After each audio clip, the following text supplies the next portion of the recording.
Hey guys, welcome back to my new video. This is the part 2 of the C++ operator. In part 2, we will learn about urinary operators. So let's begin with our miscellaneous operator. What are miscellaneous operators? These are some of the operators that are used to find something. That first operator is size operator. In this operator, we use to find the size of any function. For say, I have taken int a equals to 4. As we know, int function of 4 bytes. So if I write this syntax size of a, so this will execute as 4 bytes. Okay. Next part. What are conditional operators? Conditional miscellaneous operators, इसको ध्यान से पढ़ना. Condition operator, अगर इसमें से एक कोई value true है और एक कोई वैल्यू फॉल्स है, अभी हम पहली वैल्यू को ट्रू लेते हैं, दूसरी वैल्यू फॉल्स लेते हैं. अगर हमने एक स्टेटमेंट पास की है a इक्वल्स टू 4, नहीं फिर से देख, अगर हमने एक वैल्यू पास की है 4 इक्वल्स टू 5, अब हमने कंडीशन लगा दी, क्या a 4 के इक्वल है या a 5 के इक्वल है. तो जैसे कि ये वैल्यू फॉल्स है, 4 5 की इक्वल नहीं होता है, तो कंडीशन 2 एग्जीक्यूट करेगा. ठीक है, that is a equals to 5. और अगर हमने यहाँ पर ही ले लिया 4 equals to 4 and a equals to 4 and a equals to 5, so ये वैल्यू ट्रू है, तो condition 1 will execute that a value is 4. तो बस इतनी सी बात है. अगर कंडीशंस ट्रू है,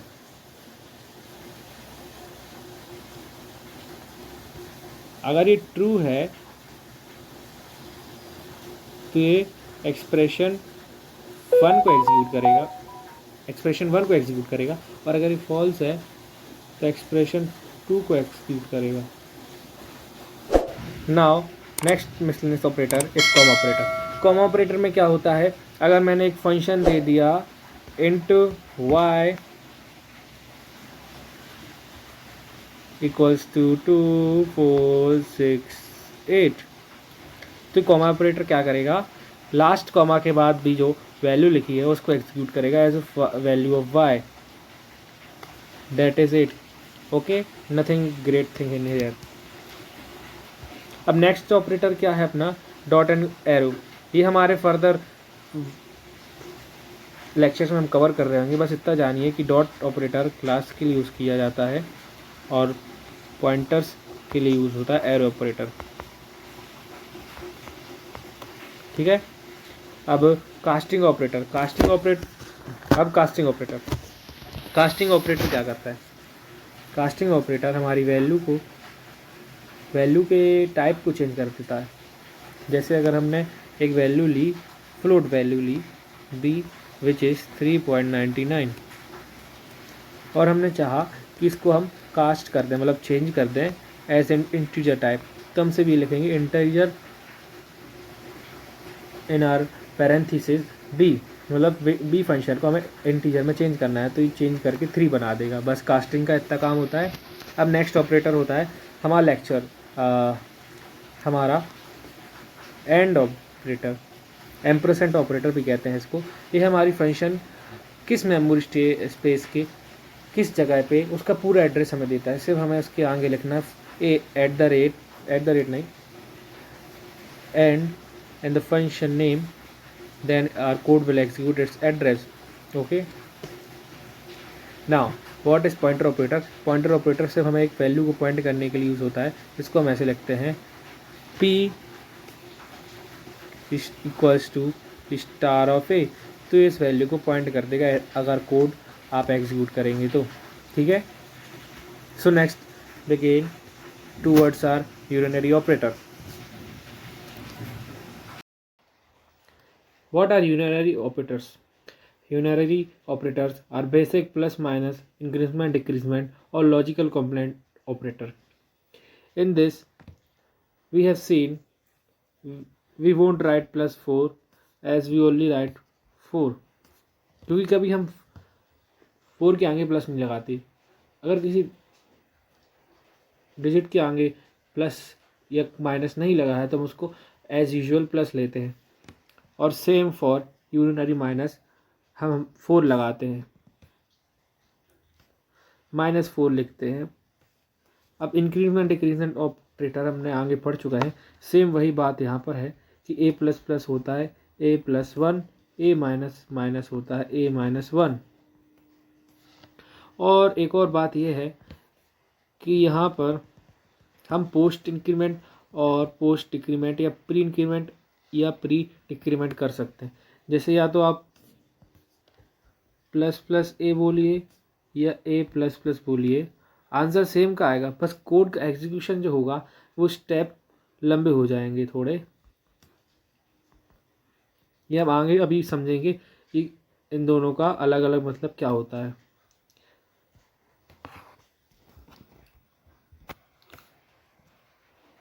now logical complement operator. Logical complement operator में ये बोलता है अगर हमारा कोई भी वैल्यू के आगे जिस वैल्यू के आगे हम कॉम्प्लीमेंट लगा रहे हैं लॉजिकल कॉम्प्लीमेंट ऑपरेटर, अगर उसमें से कोई वैल्यू फॉल्स है, फॉल्स नहीं है, तो वो हमें हमेशा ट्रू लेगा और उसका उल्टा हमें रिटर्न करेगा। जैसे हमने ट्रू लिया है तो ये हमेशा वैल्यू ट्रू होगी, तो उसका उल्टा हमें फॉल्स रिटर्न देगा, कोड में 0 लिख के आएगा। सेम फॉर अगर हम लॉजिकल कॉम्प्लीमेंट ऑफ 1 लें तो ये 0 नहीं है, तो इसको ट्रू मानेगा, मतलब 1 वैल्यू मानेगा और इसका उल्टा 0 रिटर्न करेगा। और अगर 100 का लें तो ये नल वैल्यू नहीं है, 100 वैल्यू जिसमें 1 भी इंक्लूड है, तो इसको हमेशा ये ट्रू लेगा कंपाइलर और इसका उल्टा हमें 0 रिटर्न देगा। अगर हमने इसकी जगह पे 0 लिया होता फॉर से, तो ये वैल्यू हमेशा फॉल्स मानता और उसका उल्टा ट्रू देता। नाउ अभी मैंने कहा था कि पोस्ट इंक्रीमेंट और प्री इंक्रीमेंट अलग अलग बात है, सेम एज फॉर डिक्रीमेंट होता है। अभी हम एक के बारे में बात करेंगे, दूसरा सेम होता है। Now what is post increment? Post means after the word we add increment sign, and for pre we add before the word. The function, the output for both the code is same, but if we write int a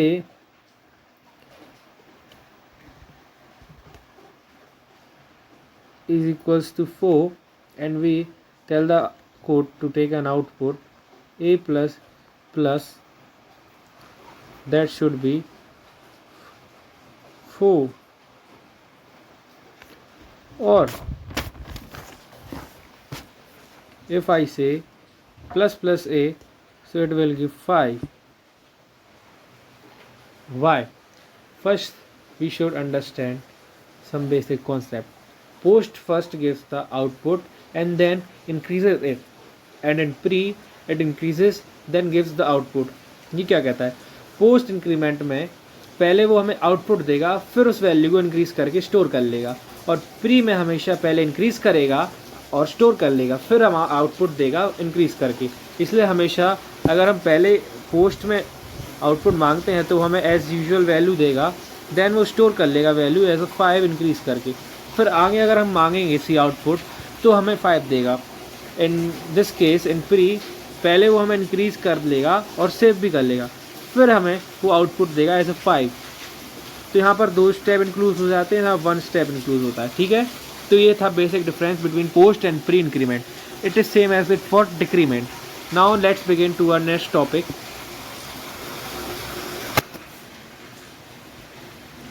So our next topic is C++ operators and precision and associativity।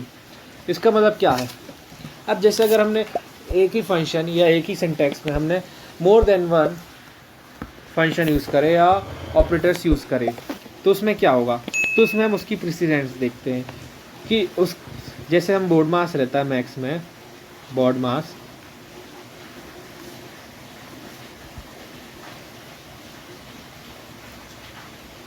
इसका मतलब आपको पता होगा, ये मैं नहीं बता रहा, बस यहाँ पर अपन को देखना है। जैसे अगर हमें कोई दिया है 2 × 4 - 3, तो पहले बोर्डमास रूल के हिसाब से क्या होगा, मल्टीप्लिकेशन की प्रेसिडेंस सब्ट्रैक्शन से ज़्यादा है अकॉर्डिंग टू बोर्डमास रूल।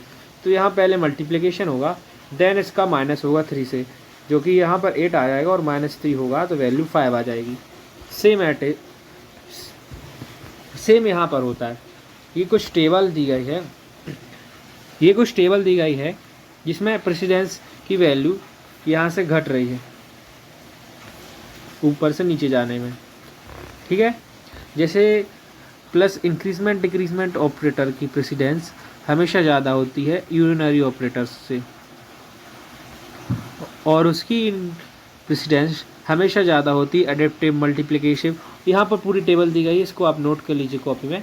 और अगर मान के चलिए अगर 2 बार पोस्ट इंक्रीमेंट यूज़ किया गया है या 2 बार डिक्रीमेंट या कुछ भी, अगर सेम प्रीफिक्स यूज़ किया गया है या सेम ऑपरेटर यूज़ किया गया है, तो उसमें हम एसोसिएटिविटी देखते हैं। एसोसिएटिविटी हमेशा लेफ़्ट टू राइट में रहती है। जैसे अगर हमने लिखा है 3 + a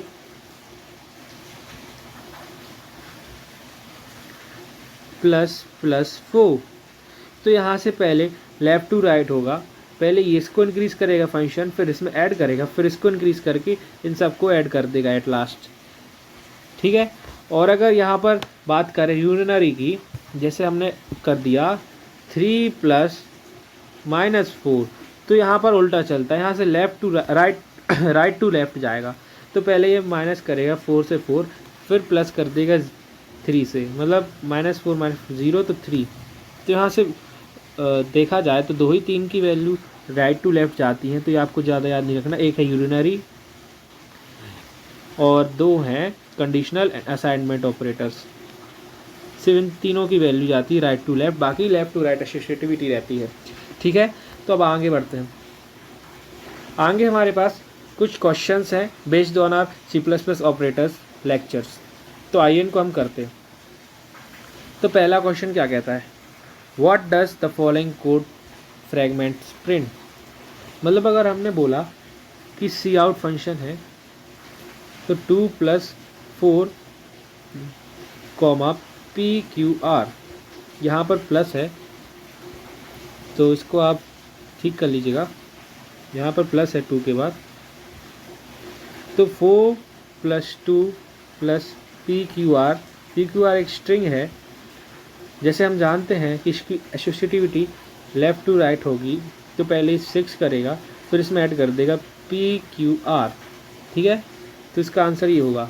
अब नेक्स्ट पार्ट में क्या बोल रहा है, PQR स्ट्रिंग है जो +4 + 2, तो इसमें पहले ये ऐड करेगा PQR 4 2, ठीक है।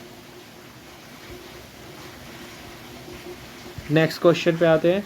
नेक्स्ट क्वेश्चन क्या कहता है, let's say we have 4 variable of type in PQRS। S की वैल्यू दी गई है P - ++4R - ++Q, सो S इज इक्वलेंट टू, यहाँ पर S की वैल्यू बतानी है। तो यहाँ पे पहले क्या होगा, इंक्रीजमेंट ऑपरेटर की प्रेसिडेंस पहले होती है, तो ये R को ++ करेगा और फिर Q को ++ करेगा, और फिर ऐसा नॉर्मल मैथमेटिक्स लगाएगा P - R++, which is R+1 and this is Q+1, ठीक है। Next question, what is the result of the following code fragment. इसमें बोला है बूलियन, यहाँ पर आप P कर लीजिएगा, ये P है नॉट Q, तो क्या बोलता है, boolean of P is false and boolean of Q is false and boolean of R is true. Cout, ये थोड़ा सिंटेक्स थोड़ी गड़बड़ है प्रिंटिंग में, P += Q = R, ये दिया गया है इसके अंदर, ठीक है। तो ये क्या बोलता है, हाँ, तो ये दोनों वैल्यू इक्वल हैं तो ये स्टेटमेंट हमें ट्रू देगा, बूलियन मतलब उसका उल्टा। और अभी क्या इन दोनों का इक्वल आर की इक्वल है, मतलब इसका इक्वल ट्रू आया, क्या ये आर की इक्वल है? हाँ, तो ये हमेशा ट्रू आंसर आएगा। ठीक है, so that's its for today. See you tomorrow in the lecture number 6 in which we will be learning about statements, if else conditional statements. So stay connected with us, like, subscribe and share this video to your friends and family. Bye bye.